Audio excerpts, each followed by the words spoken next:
நாம் கடைசியா என்ன பார்த்தோம்?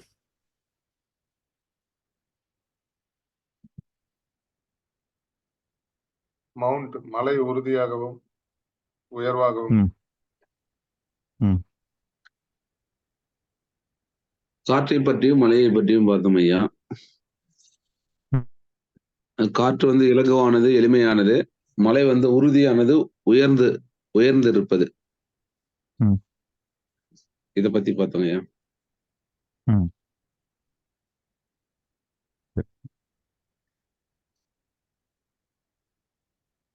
இன்னைக்கு என்ன பார்க்க போறோம்னா மண். மண். மண்ணுக்கு என்ன சிறப்பு இருக்குது?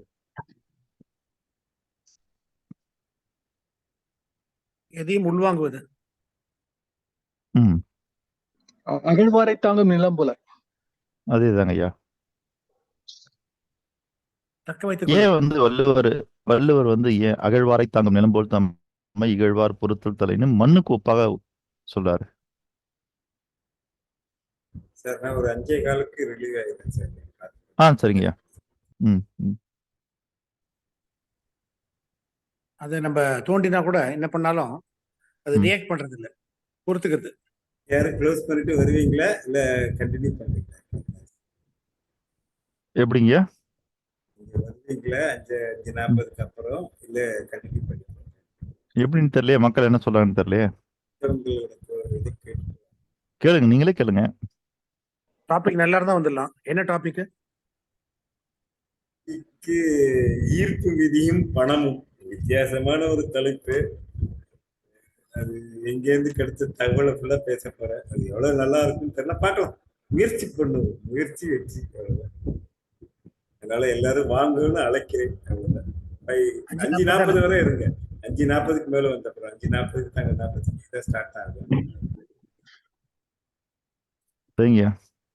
வைப்ரண்ட் ஐயா பர்மிஷன் கொடுத்தா போகலாம். இன்னும் எங்களுக்கு ஒரு ரிவிஷன் இல்ல அந்த மாதிரி ஆயிடும். இல்ல எல்லாரும் ஓகேன்னா நம்ம அங்க போயிடலாம். 40 நிமிஷம் ஓகே தான் ஓகே தான். சரி, ஓகே. சரிங்க, அப்ப நாங்க எல்லாருமே 5:45 வந்துடும். சரி, நன்றி சார், நன்றி சார். நன்றிங்க. சரி. இல்ல எவ்வளவோ இருக்கும் பொழுது அகழ்வாரை தாங்கும் நிலம் என்று ஏன் வள்ளுவம் குறிப்பிடுகிறது?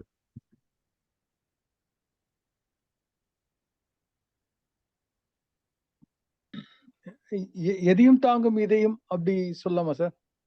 இல்ல அதுதாங்க ஐயா, அதெல்லாம் சரிதான். ஏன்னா அந்த ஒரு செயல்பாட்டுல வந்துன்னா நிலம் தன்னுடைய 2 நிலைப்பாட்டை காட்டுகிறது. அதனாலதான் அவரு நிலத்தை ஒப்பிடுறாரு. உறுதித்தன்மை. எந்த என்னங்கய்யா? நிகழ்வு நடந்தாலும் அதாவது மண் வளம் வந்து உறுதித்தன்மை.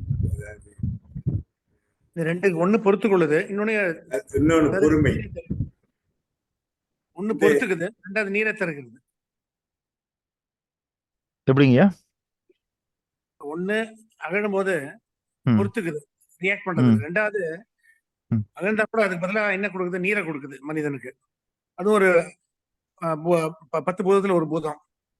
அது பொறுத்துக்குது, குடும்பம் தருது. பொறுமையா இருந்தால் பூமி இல்ல ஆளலாம். அதில் இல்ல. அத ரொம்ப முக்கியமான விஷயம். அது நீர் தருதா தரலையாங்கிறதெல்லாம் அப்புறம். இங்க வந்து நம்ம பார்க்க வேண்டியது அகழ்வாரை தாங்கும் நிலம்போல் தம்மை இகழ்வார் பொறுத்துனா,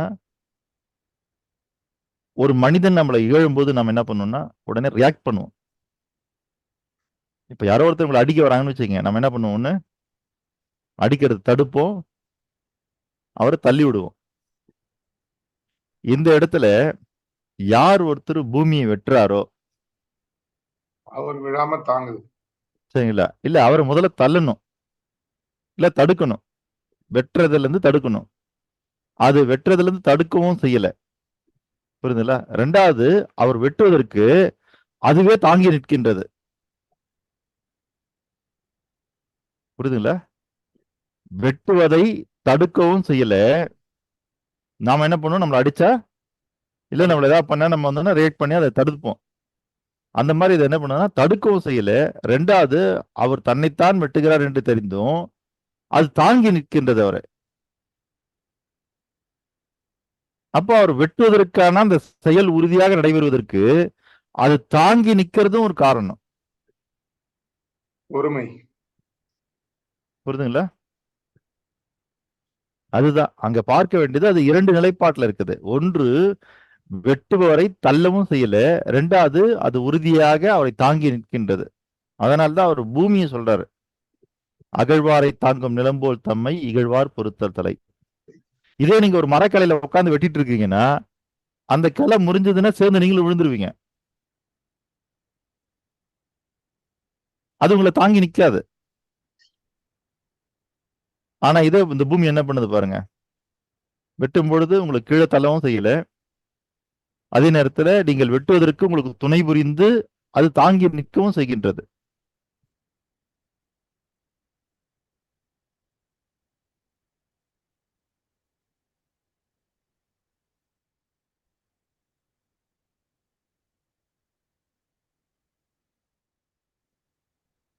அப்ப நமக்கு கவனிக்க வேண்டிய விஷயம் என்னன்னா, நம்முடைய மேஜர் நாராயண் சார் சொன்னது போல, அது முதலில் எல்லாவற்றையும் ஏற்றுக்கொள்கிறது. இல்ல. அடுத்ததாக பொறுமை, நிதானம். பொறுத்தார் பூமி ஆழ்வார். ம்.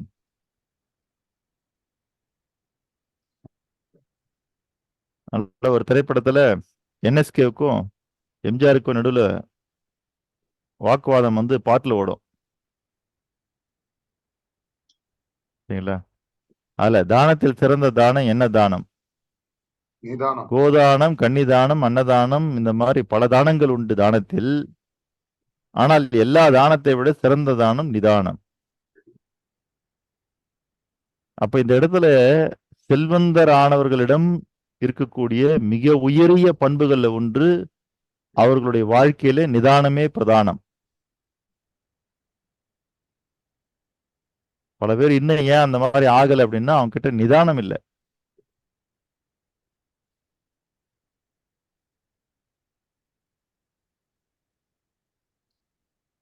அமெரிக்காவில் செய்யப்பட்ட ஒரு ஆய்வு, நீங்க அந்த சாக்லேட் பேர் கேள்விப்பட்டிருப்பீங்க, மார்ஸ்மெல்லோ. மார்ஸ்மெல்லோன்னு ஒரு சாக்லேட். அதை என்ன பண்றாங்கன்னா, ஒரு 40-50 குழந்தைகள் இருக்கிற அந்த வகுப்பறையில கொண்டு வந்து வைக்கிறாங்க. ஒவ்வொரு குழந்தையினுடைய டேபிள் மேலேயும் ஒரு ஒரு சாக்லேட் வைக்கிறாங்க. அந்த டேபிள் டெஸ்க் மேல பாத்தீங்கன்னா, அந்த உட்கார இடத்துல அது சாக்லேட் வச்சுட்டு, அவங்க அதை மறைஞ்சிருந்து கவனிக்க போறாங்க. இப்போ அவங்க சொல்றாங்க, அந்த குழந்தைகளை உள்ள விடும்போது, உங்க டேபிள் மேல ஒரு சாக்லேட் இருக்குது. யாரெல்லாம் சாப்பிடாம வெயிட் பண்றீங்களோ, டீச்சர் வந்து எடுத்து கொடுப்பாங்க. டீச்சர் வந்து எடுத்து கொடுக்குற வரைக்கும் சாப்பிடாம யாரெல்லாம் வெயிட் பண்றீங்களோ அவங்களுக்கு இன்னொரு சாக்லேட் கிடைக்கும். நீங்க எடுத்து சாப்பிட்டுட்டீங்கன்னா உங்களுக்கு கிடைக்காது. யார் எடுத்து சாப்பிடாம இருக்கீங்களோ அவங்களுக்கு தான் கிடைக்கும்னு சொல்லும்போது, சொல்லிட்டு அந்த குழந்தைகளை விடுறாங்க. 50 குழந்தைகளுக்கான அந்த 50 குழந்தை உள்ள போறாங்க, உட்காந்துட்டாங்க. அந்த கிளாஸ் ரூமை வெளியில இருந்து சாத்திடுறாங்க. டீச்சர்ஸ் இப்ப யாரும் இல்லை, வந்தாச்சு. ஆனாலும் அவங்க கவனிச்சுட்டு இருக்காங்க அந்த கிளாஸ் ரூம்குள்ள என்ன நடக்குதுன்னு. இப்ப நமக்கு சூப்பர் மார்க்கெட்ல சிசிடிவி கேமரா வச்சுக்கணும் இல்லையா, அந்த மாதிரி சிசிடிவி கேமரா தான் இருக்குதுன்னு நமக்கு தெரிஞ்சுதான் நம்ம பார்க்கறோம். ஆனா அந்த மாதிரி இல்லைங்க. அவங்க குழந்தைகளுக்கு தெரியாம கண்காணிச்சுட்டு இருக்கிறாங்க. உள்ள போய் உட்கார்ந்த உடனே நமக்கு அந்த சாக்லேட்டை பிரிச்சு சாப்பிடணுன்ற ஆவல்லையே கிட்டத்தட்ட ஒரு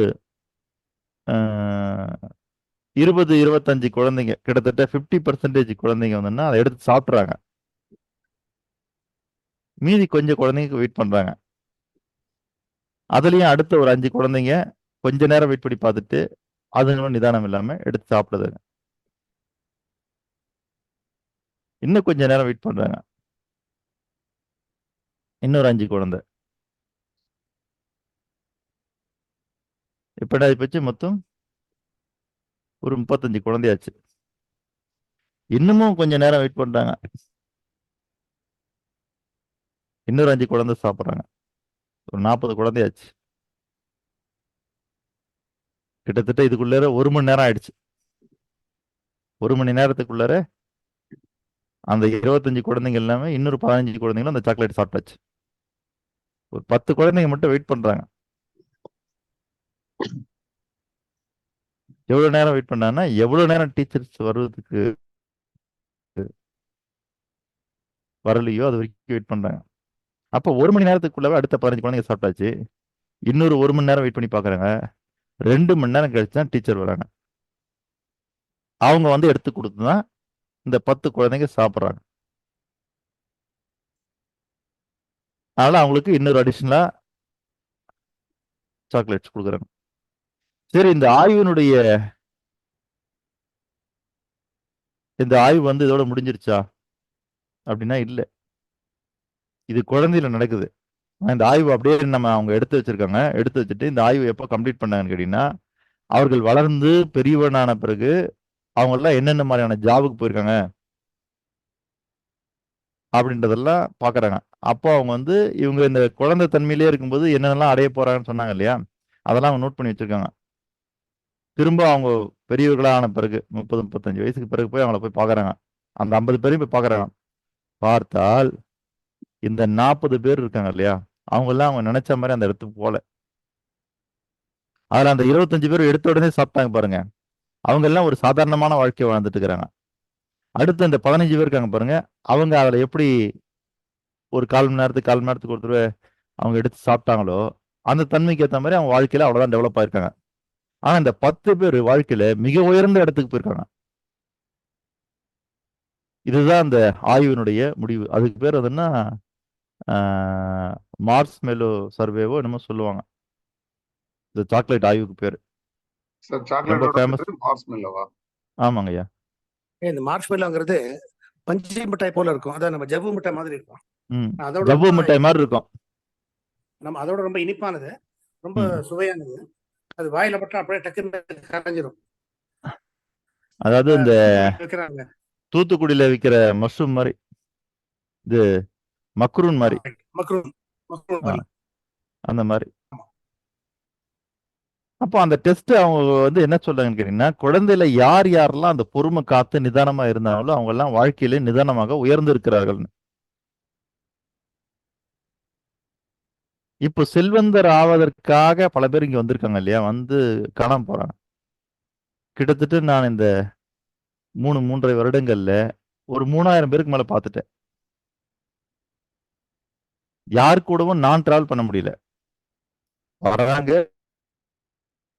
வர்றாங்க போறாங்க. அப்போ அதுல என்ன விஷயம்னு பாத்தீங்கன்னா, அவர்கள்லாம் செல்வந்தராகணும்னா ஏதோ குயிக்கா ஆகணும்னு நினைச்சு வந்துடுறாங்க. ஏதோ ஒரு ஃபார்முலா ஏதாவது ஒன்று கொடுப்பாங்க, உடனே நம்ம உருவாக்கிடலாம் அப்படின்னு. இன்னைக்கு ஒரு இடத்துல பில்டிங் கட்டுறாங்க இல்லையா, ஒரு 3 மாசம் 6 மாசம்லாம் கூட ஆகுது. ஆனா இன்னைக்கு என்ன ஆகுதுன்னு கேட்டீங்கன்னா, சேலத்துல 3 நாள்ல ஒரு பில்டிங் கட்டி முடிக்கப்பட்டது. இங்க இருக்கக்கூடிய சென்னை சில்க்ஸ் அப்படின்றது அப்படியே ரெடிமேடா கொண்டாந்து எல்லாம் வச்சாங்க.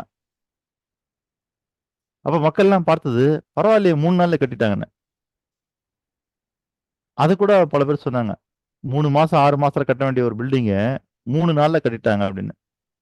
நான் உங்களுக்கு சொன்ன விஷயம், அந்த இடத்துல வச்சு கட்டலையே தவிர, அதை எதெல்லாம் ரெடிமேடா கொண்டாந்து ஃபிட் பண்ணாங்களோ அதெல்லாம் வேற ஒரு இடத்துல வச்சு தயார் பண்ணி அதை உறுதி பண்ணி அந்த அளவுக்கு தயாரான ஃபிட் ஆகிற அளவுக்கு தயாரா பண்ண பிறகுதான் கொண்டாந்து இங்க வைக்கப்பட்டது.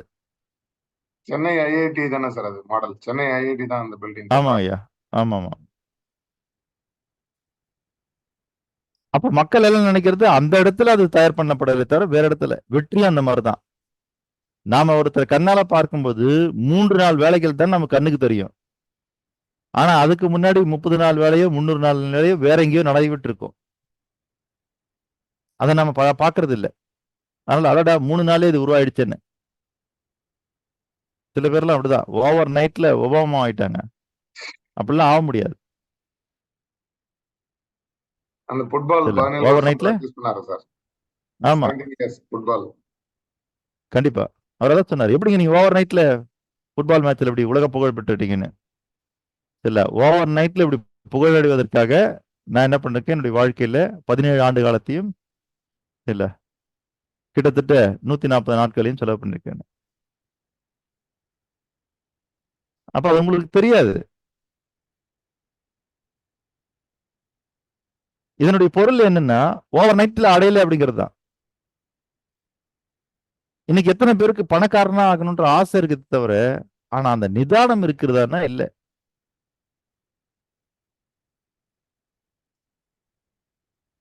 பில்கேட்ஸும் அதான் சொல்றாரு. என்ன சொல்றாருன்னா, ஒரு தொழிலில் 10 ஆண்டுகள் பொறுமை இல்லாத மனிதன், ஒரு தொழிலில் 10 ஆண்டுகள் பொறுமை இல்லாத மனிதன் தன்னுடைய வாழ்நாளில் 50லிருந்து 60 ஆண்டுகள் வறுமையிலேயே வாழ்கிறான். அதற்கான பொறுமை அவனிடம் இருக்கின்றது. பில்கேட்ஸ் அதான் சொல்றாரு. ஒரு தொழில 10 வருஷத்துக்கான நிதானம் இல்லாத ஒரு மனுஷன் தன்னுடைய வாழ்நாளில் 50லிருந்து 60 ஆண்டுகள் ஏழையாகவே வாழ்வதற்கான பொறுமையை பெற்றிருக்கின்றான்.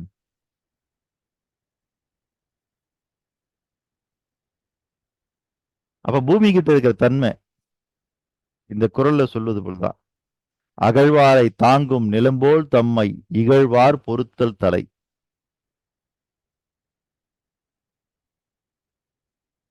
நூத்தி 51 சார். குரல் எண் 151. அது ஓகேங்கய்யா. இந்த சிந்து பைரவி திரைப்படம் பார்த்திருப்பீங்க. அவருடைய கர்நாடிக் சங்கீதத்துக்கு ஏத்த மாதிரி ஒரு கிராமிய பாடல் பாடணும். அந்த நடிகை பேர் என்னது? சுஹாசினி சுகாசினி. பாட்டு. அதான் சுகாசினியை வந்து பாடுவாங்க. பாடும் பொழுது அவர் வந்து ஒரு கலை வித்வானாக முதலில் அவர் பொறுத்துக் கொள்கிறார். அதை நீங்க பாயிண்ட் பார்க்கணும். பொறுத்துக் கொள்கிறார். சரிங்களா? 2வது பாயிண்ட் என்னன்னா, இவர்கள் பாடுவதற்கு உண்டான அவருடைய இசையமைப்பு குழு இருக்கு பாருங்க, அவங்கள இசையமைக்க சொல்றார். ஒண்ணு அவங்க பாடுறதை ஏத்துக்கிறாரு, 2வது அதற்கு இசையும் கொடுக்க சொல்றார். புரியுதுல்ல?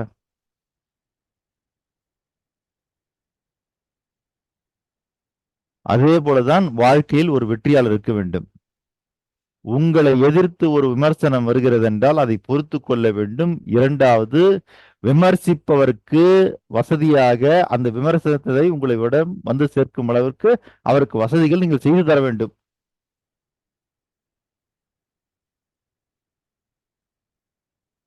இதை நம்ம பண்ணுவோம்னா பண்ண மாட்டோம். இது 2ம் பண்ணணும்ன்றார் வள்ளுவர். ஒருத்தன் உங்க வாழ்க்கையில ஒருத்தன் உங்களை விமர்சிக்கிறான், இல்ல அந்த விமர்சனத்தை நம்ம காதுல போட்டுக்க போறதுன்றது வேற விஷயம். ஆனா அவர் என்ன சொன்னார்னா, அந்த விமர்சனத்தை தாங்க வேண்டும். 2வது விமர்சிப்பவனை வந்துன்னா அடக்காம, ஒடுக்காம, அடிக்காம, இல்ல அவன் விமர்சனம் பண்றதுக்கு நீங்கள் உறுதுணையாக இருக்க வேண்டும். இந்த காலத்துல எந்த அரசியல்வாதியை நம்ம அப்படி விமர்சனம் பண்ண முடியுமா? ஆனால் அந்த காலத்து அரசியல் இருந்தவங்க எல்லாம் அப்படி பண்ணாங்க. சரிங்களா? அரசியல்வாதியை எதிர்த்து நீங்கள் விமர்சிக்க முடியும். அதற்கு எந்த அரசியல்வாதியை நீங்கள் எதிர்த்து விமர்சிக்கிறீர்களோ அவரே உங்களுக்கு பாதுகாப்பும் வழங்குவார். ஆனா இன்னைக்கு அப்படி இல்லை. யாரை எதிர்த்து நீங்க விமர்சிக்க போறீங்கன்னு தெரிஞ்சிச்சோ அவ்வளோ மறுநாளே உங்க ஆதார் கார்டு உள்பட காணாம போயிடும். இந்தியாவில அப்படி ஒருத்தர் பிறக்கவே இல்லைங்கன்றவங்க. அப்ப வள்ளுவர் இங்க சொல்வது என்னன்னா, ஒன்று அதை தாங்க வேண்டும், 2வது அவங்களுக்கு தாங்கி பிடிக்கணும். அதுதான் சொல்ல, அதுதான் பூமியினுடைய சிறப்பு. அப்போ இந்த இடத்துல பூமி பொறுமையாக இருக்கின்றது, நிதானமாக இருக்கின்றது.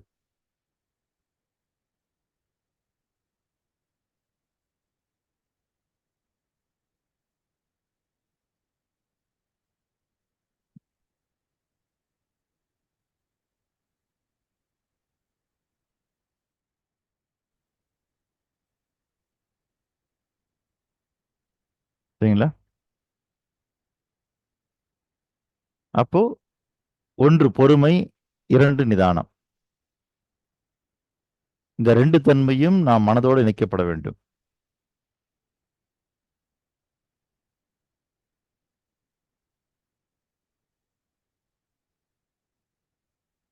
பொறுமைக்கும் நிதானத்துக்கும் ஏதாவது வித்தியாசம் தெரியுதா? அப்போ அந்த ஆய்வு என்ன சொல்லுதுன்னா, அந்த மார்ஷ்மெல்லோ ஆய்வு, அந்த குழந்தைங்க வந்து அப்படி சின்ன வயசுல எப்படி வெயிட் பண்ணாங்களோ, 2 மணி நேரம் ஆனவர் கூட வெயிட் பண்ணாங்களோ, அவங்க எல்லாம் வாழ்க்கையில பெரிய இடத்துக்கு போயிருக்காங்க. அப்போ அதே போலத்தான் இன்னைக்கு சம்பாதிக்கும் போதும் பல பேருக்கு அந்த பொறுமையும் நிதானமும் இல்லை. சரி, ரெண்டும் ஒரே மாதிரி இருக்குதா? பொறுமைன்னா என்ன, நிதானம்னா என்ன?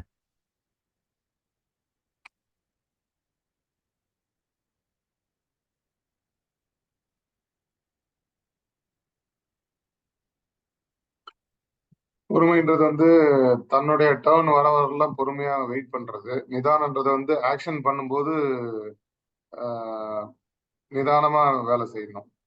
அதாவது ஆக்ஷன்ல இருக்கும்போது நிதானத்தை காட்டுறது. பொறுமைன்றது வந்து தன்னுடைய வாய்ப்பு வர வரலாம் பொறுத்து இருக்குது பொறுமை. புரிஞ்சுங்களா வேலுமதன் சார், அன்பு செல்வன் சார்? ஐயா புரிந்தது ஐயா. அதுதான் ஐயா. சரி, அப்ப அதாவது நான் சொல்லுங்க வேலையை போலாம். தொடங்குற வரலும் ம் ஒரு வேலையை தொடங்குற வரலும் நம்ம பொறுமையா இருந்து அதை ஸ்டார்ட் பண்றோம். அந்த செயல் செய்யும் போது அந்த செயல்ல நிதானமா இருக்கும் ஐயா. இல்ல, அதான் சொல்லு, பொறுமை அப்படின்றதுக்கும் நிதானம் என்பதுக்கும் என்ன வித்தியாசம்? Major Narayan sir. பொறுத்து கொள்ளுது சார், அது பொறுமை. ரியாக்ட் ம். பண்றது இல்ல, இந்த ஆளை திருப்பி தாக்குறது இல்ல, பேசாம இருக்கு, அது பொறுமை. ம். நிதானம் தனக்குன்னு ஒரு யானைக்கு ஒரு காலம் வந்து பூனைக்கு ஒரு காலம் ஒரு மாதிரி நிதானத்தோட செயல்படுது. ம். பொறுத்து கொள்வது நிதானத்தோட செயல். ம். இப்ப நீங்க சொன்ன பழமொழி அதுக்கு சம்பந்தப்பட்டதானா? சம்மந்தப்பட்டதுல நான் ஒரு உருவகத்துக்கு சொல்லிருக்கேன். ஒண்ணு பொறுத்து கொள்ளுது, ரியாக்ட் பண்றது இல்ல. சரி. நிதானமா இருந்து தக்க வேலை வரும்போது அவனுக்கு என்ன கொடுக்கணுமோ அது கொடுக்குது. சரிங்கய்யா. இப்போ நீங்க சொன்ன அந்த பழமொழிக்கு பொருளுங்கய்யா. யானை பூனைனா அந்த மிருகங்கள் கிடையாது. ம். பூனைனா இந்த வண்டு சரிங்கய்யா. பூவை நக்குவது. ம். நான் படிச்சது ஞாபகம் கரெக்டா சொல்ல தெரியல. ஆனா யானை பூனை அந்த மிருகம் கிடையாது. அது அதாவது அது எதுக்காக சொல்லப்பட்ட பழமொழி என்றால், யாரோ நடுவில் பேசுன மாதிரி இருந்தது. சிவபாலன் பேசுறேன் சார். சொல்லுங்கய்யா. அதான் சார், நெய்க்கும் தேனுக்கும் உள்ள வித்தியாசத்தை சொல்றாங்க சார். நம்ம வந்து நெய் சாப்பிடுறது ஒரு காலம் வந்துச்சுன்னா அடுத்தது தேன் சாப்பிடுறது ஒரு காலம் வருங்கிறத மாதிரி ம். சொல்லுவாங்க சார். அது அதுதாங்க ஐயா. ஆ என்றால் பசு. ஆணைக்கு ஒரு காலம் வந்தால் பூ நெய்க்கு ஒரு காலம் வரும். ஆ நெய் என்பது பசுவினுடைய நெய். பூ நெய் என்பது பூவினுடைய நெய்யாக கருதப்படக்கூடிய தேன். அப்போ ஒரு மனிதன் தன்னுடைய 40 வயது வரைக்கும் ஆ நெய் சாப்பிட வேண்டும். 40ற்கு பிறகு பூ நெய் சாப்பிட வேண்டும். அதிகமா தான் எடுத்துக்கணும். அதுதான் அவங்க சொன்னது. ஆ நெய்க்கு ஒரு காலம் வந்தால் பூ நெய்க்கு ஒரு காலம் வரும்.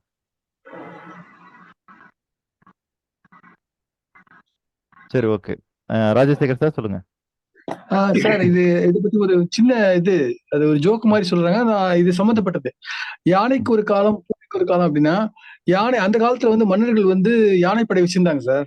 ம். அது அந்த காலம் யானைக்கு வந்து ரொம்ப இதுவா ஒரு பெரிய லெவல்ல இருந்தது. இப்ப இருக்கிற ம்.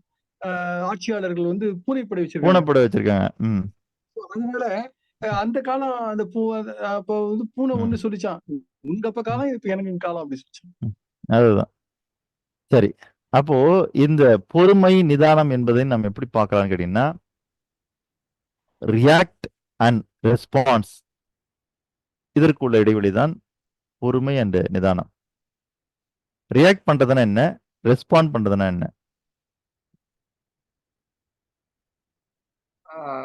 தக்க உதாரணத்தோட அந்த ஆப்போனண்ட்டுக்கு எதிராளிக்கு வந்து புரியுற மாதிரி பண்றது வந்து ரெஸ்பான்ஸ்.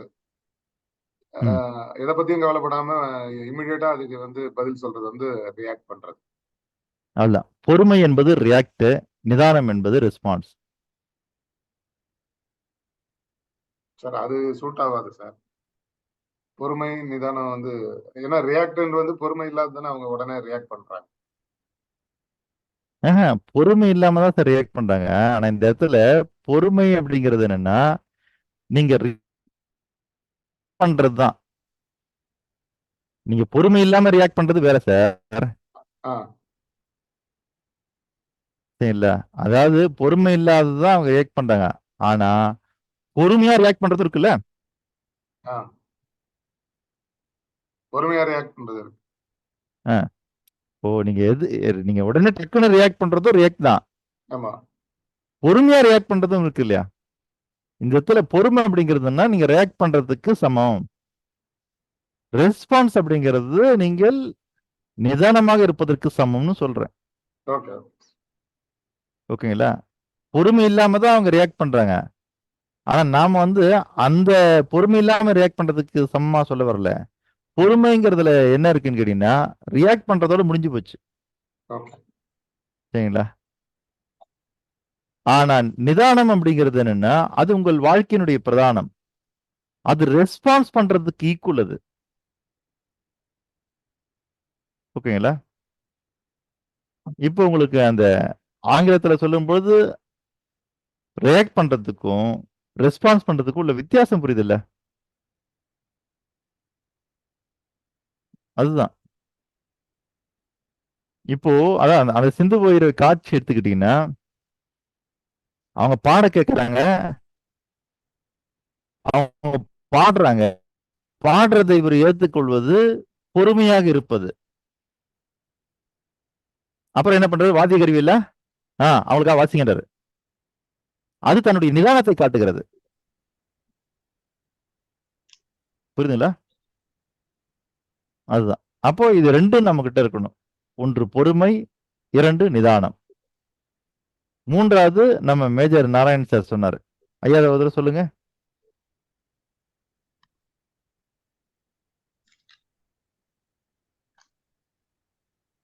பொறுமை நிதானமா?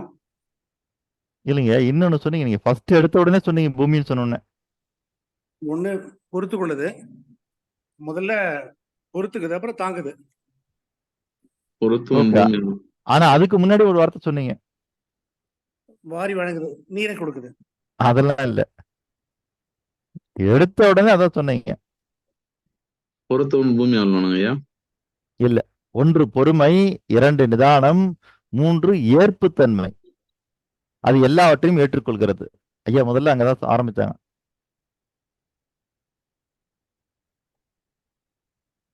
நீங்க மக்கும் பொருளை போட்டாலும் ஏத்துக்கும், மக்காத பொருளை போட்டாலும் ஏத்துக்கும். எதை போட்டாலும் எதை போட்டாலும் ஏத்துக்கும். ஏற்புத்தன்மை. பூமிக்கு இருந்தா அது ஏற்புத்தன்மை, மனிதனுக்கு இருந்தா அது பேர் சகிப்புத்தன்மை.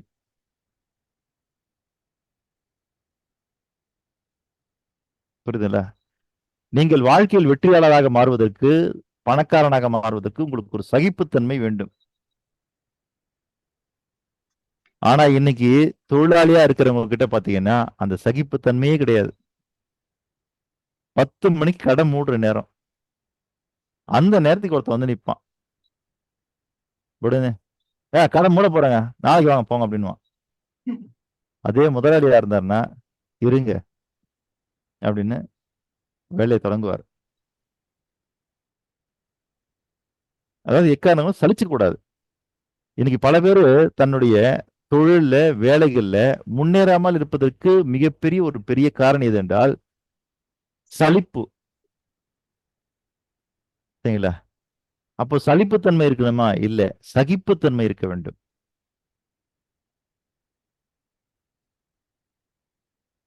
சில நேரத்துல எங்க ஆபீசர் என்ன பண்ணுவாருன்னா சனி ஞாயிறுலயே எனக்கு கூப்பிட்டுருவாரு, கொஞ்சம் வேலை இருக்குன்னு. போய் ஒர்க் பண்ணும்போது அவர் சொல்லுவாரு, என்னப்பா சனி ஞாயிறும் வர வச்சுட்டேன்னு கோவமா அப்படின்னு. நான் அவர்கிட்ட தான் சொன்னேன் நானு, சரி இது வரைக்கும் என்னைக்குமே நான் வேலை செய்யும்போது சலிச்சுக்கிட்டு வேலை செஞ்சது இல்லை. நீங்க கூப்பிட்டுட்டீங்க, வந்துட்டேன், இன்னைக்கு ஆபீஸ் தான் அப்படின் போது நான் அதை என்ஜாய் பண்ணுவேன், அவ்வளவுதான். நான் போக வேண்டியதுக்கெல்லாம் போக முடியல, கரெக்டு தான். ஆனா இப்ப இருக்கிற இருப்பு நிலை என்னவென்றால், நிதர்சனம் என்னவென்றால், இன்னைக்கு ஆபீஸ் தான் ஆன பிறகு அது எவ்வளவு சலிச்சுக்கிட்டு நான் செஞ்சாலும் சரில, அது என் உடல்நிலையும் மனநிலையும் தான் பாதிக்கும். அதனால எனக்கு ஆன பிறகு அதை என்ஜாய் பண்றது என்னுடைய வேலை சார் அப்படின்னு. அதனால இது வரைக்கும் அதுதான் சொல்ல, இதுக்கே என்னுடைய வாழ்க்கையில நிறைய பிசினஸ் பண்ணிருக்கேன், நிறைய மாதிரி பண்ணிருக்கேன். ஆனா எதையுமே நான் சலித்து கொண்டது இல்லை. ஒரு உதாரணம் பல சொல்லலாமா? பேர் கேக்குறாங்க. சொல்லுங்கய்யா, சொல்லுங்கய்யா. ஒரு உதாரணம். முன்னாடி ஒரு புத்தகத்துல படிச்ச ஒரு உண்மையான நிகழ்வு. ம். ஒரு டிபார்ட்மெண்ட் ஸ்டோர்ல ஒரு பொண்ணு வேலை செஞ்சிருக்கும். ம். அந்த பொண்ணு ரொம்ப சம்பளம் ரொம்ப ரொம்ப கம்மியா இருக்கும். ரொம்ப நேரம் உழைக்கிற ம். மாதிரி இருக்கும். கஷ்டப்படும். ம். ஸோ அதையும் ம். மீறி ம். அவங்க வாங்குற சம்பளம் ரொம்ப ரொம்ப கம்மியா இருக்கு. சரி இருந்தாலும் இன்னைக்கு நம்ம வேலை ம். பேப்பர் போட்டு சொல்லிட்டு நாளைல இந்த வேலைக்கு வர மாட்டேன்னு சொல்லிடலாம். ம். இந்த வரும்போது சொல்லிடலாம்னு போகும். ம். அதே மாதிரி கரெக்டா 9 மணிக்கு மூடுவாங்க. கரெக்டா 8:45 ஒரு ஒரு ஒரு கனவான் வருவாரு. ம். கரெக்டா எல்லாம் மற்ற ஆளுங்கெல்லாம் கிளம்பிட்டே இருப்பாங்க. ஒவ்வொருத்தர்கிட்ட போய் கேட்பாரு. அது கொஞ்சம் எடுத்துக்கணும். அது இல்ல கடை மூடுற டைம் எடுத்து மூடுற டைம்னு போயிடுவாங்க. இந்த அம்மா கிட்ட மட்டும் வருவார் அவரு. இந்த அம்மாவுக்கும் தெரியும் ம். கடை மூடுறாங்க. இருந்தாலும் பொறுமையா நிதானமா ஒவ்வொரு இடத்துக்கு போயிட்டு ஒவ்வொரு ஷெல்ஃப்ல போயிட்டு அவர் கேட்கிற பொருள் எடுத்துட்டு கேட்கிற பொருளை பத்தி சொல்லிட்டு டீட்டெயில் சொல்லி அவர் ஒன்றும் வாங்கல. 9 மணி ஆயிடுது. அப்போ அந்த பொண்ணு கூடவே இருந்தது. கூடவே வந்து ஒரு 9:15 ஒன்று வாங்காம சரிம்மா போயிட்டு வரேம்மா சொன்னாரு. அந்த போயிட்டு அப்புறம் நேரா அந்த பொண்ணு போயிட்டு உடையெல்லாம் மாத்திட்டு பொருள்லாம் எடுத்துட்டு அந்த செக்யூரிட்டி செக்அப்லாம் முடிச்சுட்டு அந்த ஃபைனல அட்டன்ஸ் கேட்டு போடுவாங்க. டைம் அவுட் பண்ணுவாங்க. அங்க அந்த டிபார்ட்மெண்ட் ஸ்டோரோட மேனேஜர் இருக்காரு. மேனேஜருக்கு சொல்லிட்டு போகுது. உள்ள போகுது. நீங்களே வரமாட்டேன். நாளிலேருந்து வரமாட்டேன். என்ன கையெழுத்து போடணும் கையெழுத்து போடுறேன்னு சொல்றது உள்ள போகுது. போனா எந்த கனவான் வந்துட்டு 9:15 மட்டும் அந்த பொண்ணை வெயிட் பண்ண வச்சாரோ அவர் அங்க இருக்கிறாரு அவரு. அப்புறம் வந்த உடனே அந்த மேனேஜர் அறிமுகப்படுத்துறாரு. அம்மா உனக்கு இவர் தான் நம்ம ஃபுல்லா அந்த குரூப் சேர்மன் இவர் தான், முதலாளி இவர் தான். சொல்லுங்க ஐயா என்ன வேணும் சார்? இல்ல உங்களோட பொறுமை பார்த்துட்டு அவர் உங்களுக்கு இன்னிலேருந்தே இந்த அளவுக்கு கஸ்டமர்ஸ் ரொம்ப அற்புதமா பண்ணீங்க. முகம் கோணாதபடி பொறுமையா எல்லா பொருளும் எடுத்து காட்டினீங்க. எல்லாரும் மற்றவங்க டைம் கிளம்பும்போது கூட நீங்க ரொம்ப பொறுமையா இருந்தீங்க. அதனால உங்களுக்கு புது டிபார்ட்மெண்ட் ஸ்டோர் திறக்காங்க. அடுத்த பக்கத்து ஊர்ல 2-3 கிலோமீட்டர் தள்ளி அங்க உங்களை மேனேஜரா போட்டுறாங்க. நீங்க தான் அந்த ஸ்டோருக்கு ஹெட் சொல்றாங்க. அப்பதான் அது சொல்லுது. இந்த மாதிரி நம்ம பொறுமையா இருந்ததுனால எவ்வளவு இது சொல்லிருக்கலாம். இருந்தாலும் கடைசி நாள் தானே ஏன்னா தானே ஒர்க் பண்ணலாம். விரக்தியா ஒரு செழிப்போட ஒர்க் பண்ணலாம். நம்ம யாரும் ஒன்றும் பண்ண போறது இல்லை. நமக்கு இன்னைக்கு தான் கடைசி நாள் பண்ணலாம். நான் பண்ணல. அந்த ஒரு 10 நிமிஷம் காலவர் காட்டின நிதானத்துக்கு ஒரு பெரிய பரிசு அப்படின்னு சொல்லுது. அது ஒரு சின்ன உதாரணம், வேற ஒண்ணும் இல்லை. நன்றி நன்றி நன்றிங்க. ராஜசேகர் ஐயா சொல்லுங்கய்யா. ஐயா ஒரு ஏர் ட்ரெஸ்ஸர் சஸ்பெண்ட்னு ஒரு படம்யா. அதுல வந்து ரொம்ப ஃபேமஸான படம். அதுல ஒரே ஒரு சீனு. இப்போ இப்போ நார்மலா வந்து கடை மூட போறாங்க அப்படின்ற நிலையில இது ஒரு தகவல் சொன்னாங்க. அதே மாதிரி நிறைய பார்த்திருக்கேன் நானு. சில சமயம் நிறைய இடங்களை நான் போய் கேட்டிருக்கேன். ஷேவ் பண்ண முடியுமா 9 மணிக்கு அப்படின்னா எல்லாருமே நோ தான் சொல்லியிருக்காங்க. ஆனா இந்த படத்துல ஒரு சீன் என்ன, அந்த பையனுக்கும் பொண்ணுக்கும் அதே சலூன்ல வந்து கல்யாணம் ஆக போகுது இன்னும் கொஞ்ச நேரத்துல. ஃபாதர் எல்லாம் வரப்போறாரு, எல்லாம் வெயிட்டிங்ல இருக்காங்க. செலிப்ரேஷன் மூடு வந்தாச்சு.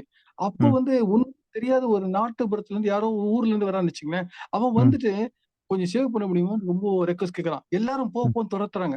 ஆனா அந்த அந்த பர்சன் அந்த அந்த அந்த இது கல்யாணம் பண்ணிக்க இருக்கானே, போற பர்சன். ஆமா அவன் வந்து உட்காருன்னு சொல்லிட்டு மத்த இதெல்லாம் இருக்கும் எல்லாமே பண்ணுங்க. நான் இவனுக்கு பண்ணி முடிச்சுட்டு வந்துடுறப்பான்னு சொல்லிட்டு வெயிட் பண்ணி அவங்க பண்ணி முடிச்சிடறான். அவனுக்கு ஒரே திருப்தி ஆயிடுது. அப்புறம் இப்ப அதுக்குள்ள மத்தவங்க எல்லாம் சொல்றாங்க, "நீ கல்யாணம் போய் வந்தியே" அப்படின்னு சொல்றாங்க.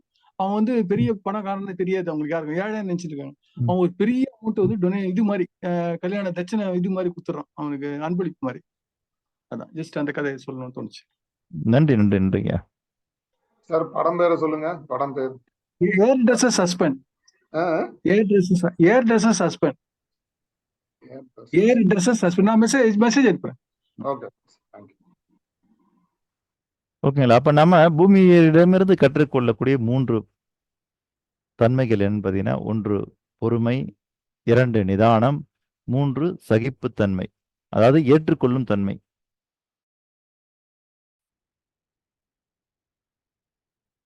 எல்லாத்தையும் ஏற்றுக்கொள்ள வேண்டும்.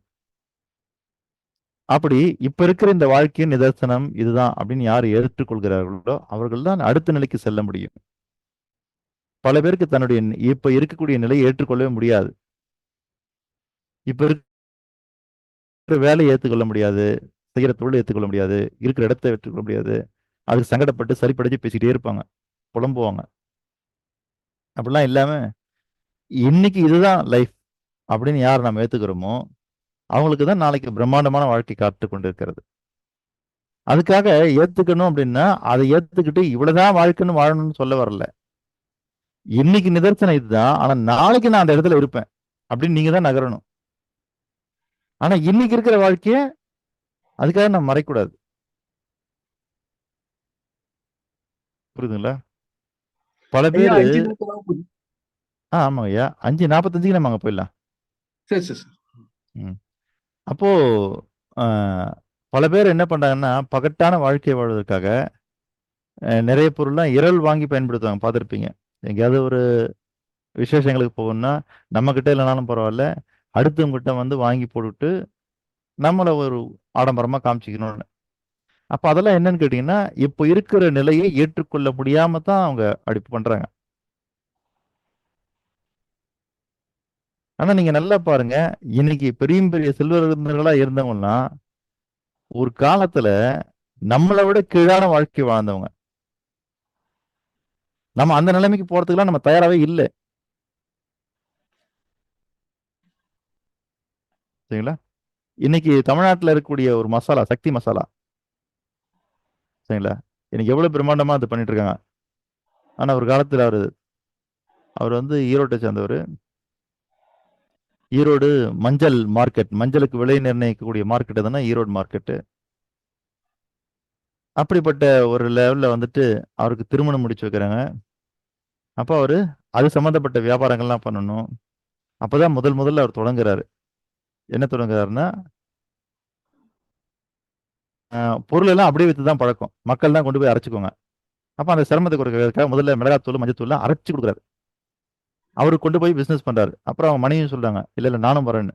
ஒரே சைக்கிள்ல 2 பேருமே உட்கார்ந்து போய் வியாபாரம் பண்ண ஆரம்பிச்சு, அப்படி ஆரம்பிச்சது தான் அந்த சக்தி மசாலா நிறுவனம். அதை அன்னைக்கு ஏத்துக்கிட்டாங்க. அது கொஞ்சம் கொஞ்சமா வளர்ந்து வளர்ந்து வளர்ந்து வளர்ந்து இன்னைக்கு பார்க்கும்போது இவ்வளவு பிரம்மாண்டமாக இருக்கிறது. ராம்ராஜ் காட்டன், சரிங்களா? அவர் ஒரு இடத்துல இருந்துகிட்டு வேலை செஞ்சு பல இடங்களுக்கு கொண்டு போய் அந்த வேட்டி துண்டுகளை போட்டு, அதுக்கு பிறகு அவருடைய பேரையும் அவருடைய அப்பா பேரையும் இணைச்சுதான் ராம்ராஜ் அப்படிங்கிறது. அவர் பேரையும் அவர் அப்பா பேரையும் சேர்த்து இணைச்சுதான் ராம்ராஜ்னு ஒரு பிராண்டை உருவாக்குறாரு. இன்னைக்கு வரைக்கும் பாத்தீங்கன்னா ஒரு வேட்டி ஒரு துண்டுக்கு ஒரு தனி ஷோரூம் இருக்குன்னா ராம்ராஜ். இது எத்தனையோ வேட்டி துண்டு தயார் பண்ணக்கூடிய நிறுவனங்கள் இருந்தாலும் இவங்களுக்கு பாத்தீங்கன்னா அதுதான் என்னன்னா இந்த கிரியேட்டிவிட்டி. அப்போ இதெல்லாம் பாத்தீங்கன்னா அவங்க எல்லோருமே இன்னைக்கு நம்மளுடைய லைஃப் இருக்கு பாருங்க, அதை எடுத்து பாருங்க. அவங்க லைஃப் இருக்கு எடுத்து பாருங்க. அதுல எல்லாருமே நம்மளை கீழாக வாழ்ந்தவர்கள் தான் ஒரு காலத்துல. இன்னைக்கு நமக்கு 3 வேளை சாப்பாடு இருக்குது, சரிங்களா? நல்ல ஒரு ஏசி ரூம் கூட கிடைக்குது, நல்ல ஒரு வண்டி வச்சிருக்கிறோம், எல்லாமே கூட இருக்குது நமக்கு. ஆனா அவங்களுக்கு அப்படி இல்லை. அதை விட கீழ்நிலையில போய் தான் அவங்க இவ்வளவு மேல் நிலைக்கு வந்திருக்காங்க. சரிங்களா? நட்புலரில் வந்து அன்னைக்கு நம்முடைய விகேடி பாலன் ஐயா அவர்கள் சொன்னது, நான் சென்னைக்கு வரும்போது பிளாட்ஃபார்ம் தான் படுத்துவங்கினேன். ஓகேங்களா? அங்கிருந்து ஆரம்பிச்ச மதுரா டிராவல்ஸனுடைய வாழ்க்கை இன்னைக்கு எவ்வளவு பிரம்மாண்டத்தை தொட்டிருக்குது. அதுக்கெல்லாம் காரணம் என்னதுங்களா? முதல்ல நீங்க இப்ப இருக்கக்கூடிய இருப்பு நிலையை அக்செப்ட் பண்ணணும். இந்த பிரபஞ்சம் அதுதான் எதிர்பார்க்குது. உங்களை நீங்களே ஏமாத்திக்கிட்டு வாழ்ற வாழ்க்கையை வாழக்கூடாது. முதல்ல இருக்கிறத அக்செப்ட் பண்ணணும், சரிங்களா? இந்த ஜிம்மெல்லாம் எழுதி போட்டிருப்பாங்க ஒரு வார்த்தை, போனீங்கன்னா முதல்ல 1 நாள் 2 நாள் செஞ்சீங்கன்னா நல்லா இருக்கும், 3ஆவது நாள்லாம் பெயின் வந்துடும். அப்ப அங்க போட்டிருக்கிற ஒரு மிகப்பெரிய வேர்டு அக்செப்ட் த பெயின், வலியை ஏற்றுக்கொள்ளுங்கள். அப்பதான் மசில்ஸ் எல்லாம் டெவலப் ஆகும். அப்ப நம்ம அப்படி ஏத்துக்கிறது தயாராக்கணும்னா இல்லை. சில இடங்கள்ல இதுதான் அப்படின்னு வந்த பிறகு, இதுதான் வாழ்க்கைன்னு வந்த பிறகு அதை ஏற்றுக்கொண்டுதான் ஆக வேண்டும். அப்ப இப்ப இருக்கிற நிலைமையை நம்ம ஏற்றுக்கொண்டோம்னா அடுத்த நிலைக்கு நம்ம செல்லலாம்.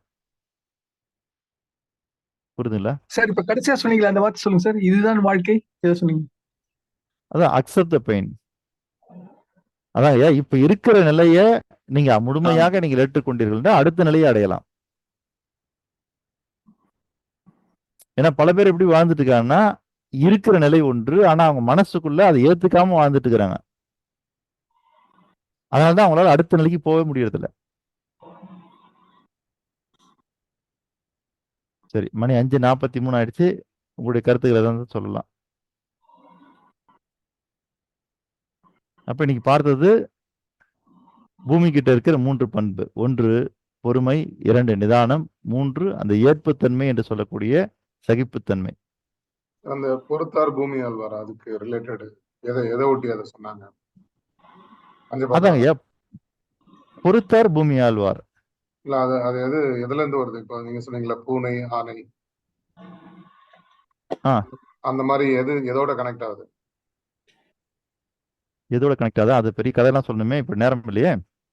இல்ல நீங்க அந்த நாளைக்கு பார்ப்போமா? கீவேர்டு மட்டும் சொல்லுங்க, நாங்க பார்த்து. என்னங்க ஐயா? இல்ல எதோட கனெக்ட் ஆகுதுன்னு கீவேர்டு இந்த மகாபாரதமா? இல்ல அதோட எல்லாம் இல்ல. பொறுமை பொறுத்தார் பூமி ஆழ்வார்.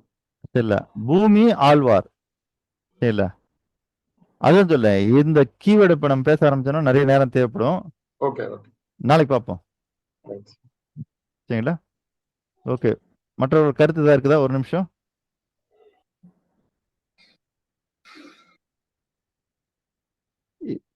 எல்லாருமே போலாம் இல்லையா? போலங்க. எல்லாருக்கும் சம்மதம் தானே? ஆமா சார். போலாம், போலாம். ஏன்னா எல்லாருக்கும் அதானே தேவைப்படுது, ஈர்ப்பு விதியும் பணமும். நீங்க என்ன சார் கிளாஸ் எடுக்கிறீங்க? இப்ப போறங்க, நாங்க போய் ஈர்ப்பு விதியும் பணமும் கத்துக்கிட்டு வர போறோம். நன்றிங்கய்யா. சரி, நிறைவு செய்யலாம் நாம. மீண்டும் நாளை காலை 5 மணிக்கு சந்திப்போம். வணக்கம் ஐயா, வணக்கம்.